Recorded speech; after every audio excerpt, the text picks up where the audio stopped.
Welcome to today's class on database construction and usage. This is the part 3 of the SQL. I will discuss more in details where I will explain some other basics and some different kind of SQL statements you could use. So first, we continue from the last week lecture where I was speaking about joins, views, and all that.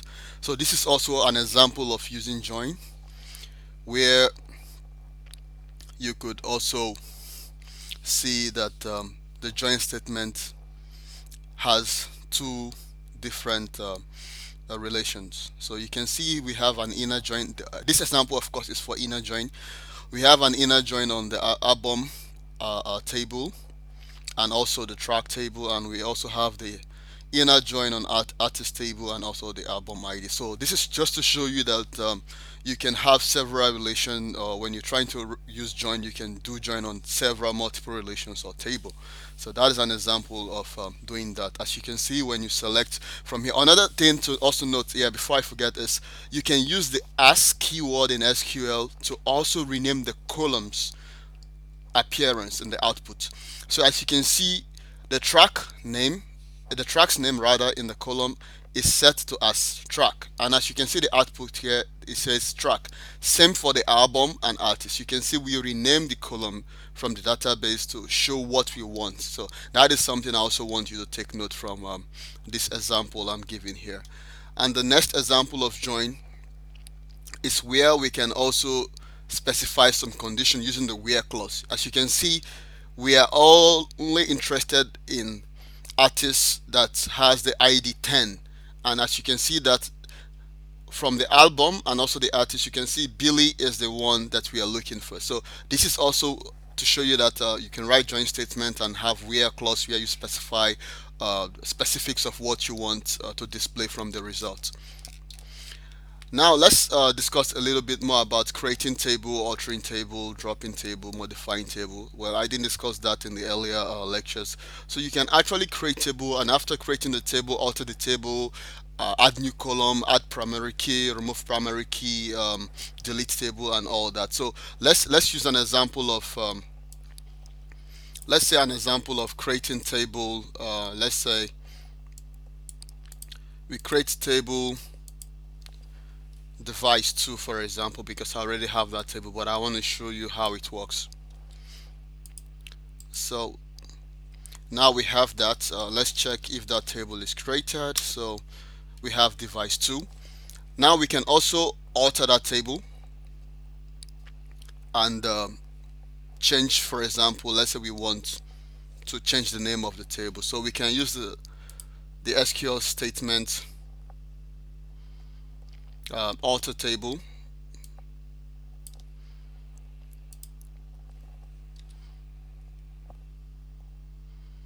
and we can rename it to equipment. So let's do that here.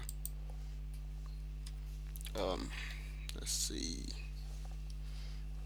Okay, let me just type that. So yeah, as I was saying, let's try to alter that. So you can see we've altered table device 2, which was here, as you can see when we try to check the tables that we have in the database, and we've renamed that to equipment. Now if we check list of table, we will see that device 2 has been renamed to equipment. So this is an example. You can also add column, for example.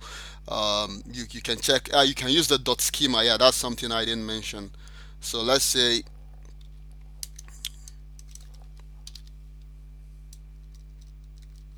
yeah, we can use schema to check for, let's say, equipment. So you can use this to check the table definition of any table. It shows you the table definition of any tables, and it makes you see what was there and all that. And you can also drop table. You can use the keyword drop table.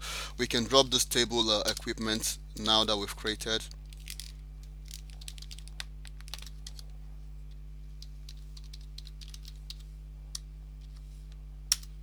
So if we use the dot table to check, you'll see there's no more table equipment. So this is just to show you how we can alter table, we can drop table and all that. Now when you have table where you have the primary key, foreign key, especially where you have a lot of parent and child keys, there can be a lot of issues with this. So something you have to understand. Let's take an example of this people and address table, where you can see that over here the person ID is the primary key, and over here address is a key. Also you can see the relationship here is address ID as integer, and also address ID here as integer. So when we have such a relationship where there's a primary key somewhere and foreign key, it's important to know that once you insert data into them and you have a lot of information, which of course will happen in real life, whenever you try to drop such tables, maybe you want to drop one table where of course it's dependent on the other, you might have errors like this. So this is an example of what can happen. So the best thing to do is first to disable the primary key constraint, then only you can drop the table and update it. So this is something you should do. So an example of that is using such statements where you can be able to drop table and at the same time set the primary keys as off, and make sure that you are able to like alter the table whichever way you want. So take note of that. So whenever you have tables with primary key and foreign key, you have to take note of that first of all. So let's go to the next one. So here is just to show you another SQL function where we have the sum function. So as you all know, sum is of course an aggregated function where it returns the sum of all known values or distant values, and I will explain that with an example. So as you can see here, we will use the table tracks, album and artist to demonstrate an example. So if we select the album ID and we want to sum all the milliseconds, the column millisecond, we can sum all that from the tracks. We can group that by album ID. It shows it here. As you can see, it automatically sums all the milliseconds and gives us the sum in each column, or in each row rather. So as you can see, that's an example. This is just to show you that you can do some arithmetic functions also with SQL, and at the same time you can also use inner join. So I'm trying to relate that to the previous classes we've had, as you can see. So we can also use that with inner join. You can, this is just an example, you can have several ways depending on what you want to do. If you're trying to aggregate certain rows or columns, or just trying to get a sum of a particular item in the table. So this is one way to also do that, and you can always group by more than one column. So you can group by tracks, for example, and title, as you've seen here. So it will be grouped, or the output will be grouped based on these two conditions you've specified. And we have the count function, which is another aggregation function. It returns the number of items in a group. And one thing you should know is you can either use a count function to return all distinct. So what all does is, when you specify the count function to sorry for that, now go back. When you specify the count function using all, it returns all non-values, duplicate values, all these are returned. So everything is returned. Places where you have duplicates or null values, they are all returned. So if you just use the count function by itself without specifying, by default it uses the all option, which returns both non-value and non-value and duplicates. I will explain that with an example. If you use the distinct, for example, option using count, it only return unique and non-null values. So an example, let's say to express that, let me show you. I think I already have a table created. Let's see.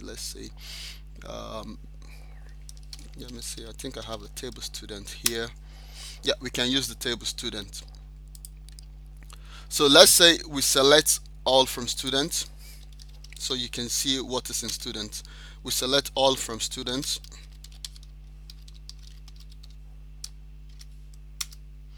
So as you can see, we have a null value here in the student table, and we have duplicates, like we have 3 and we have 3 here. Now let's say we want to select count from students using the all function.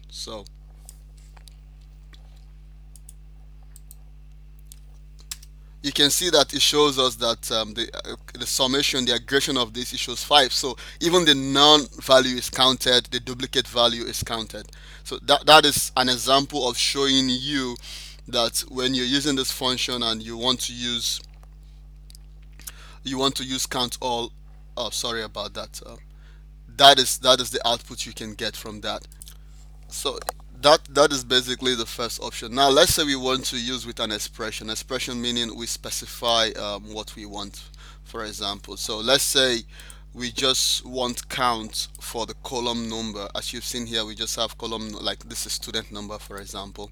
It's just an example. So let's say we this is all. Now let's try with just the column to specify. You see it changes to 4. So here it returns all values including the duplicate without the considering the null value. So that is excluded. And if we want to specify distinct, so we only want unique values returned, so that is also possible. So the keyword distinct is added, and you can see just 3 is written, because as we can see here, when you count 1 2 3, these are the only unique values. So that is an example to explain the usage of all these things, and having a specific expression on the column you actually want to count.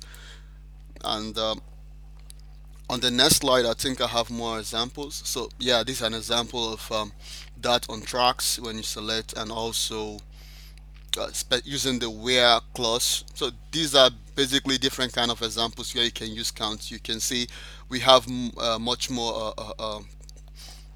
compilation of different statements here. We have the join, the group by, having, and count. So you can see how this works. So this is using also the same table I've shown you earlier of the tracks and album and artists. So that is to show you how you can use count just for your own knowledge and to see how it works. So on the next presentation I'll upload, we will discuss more about normalization, why normalization, and what's the essence of normalization.